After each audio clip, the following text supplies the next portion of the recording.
Hello, just a quick video about the firing order, the bank 1, bank 2, and cam adjuster or cam timing sensor, however you want to call it.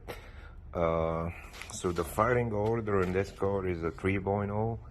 Starts from the right, 1, 2, 3, 4, 5, 6. So bank 1 will be the first 3, 1, 2, 3, bank 1. It's the right one, and bank 2 will be the red one back there. Also, the cam adjuster or cam variable timing solenoid or sensor.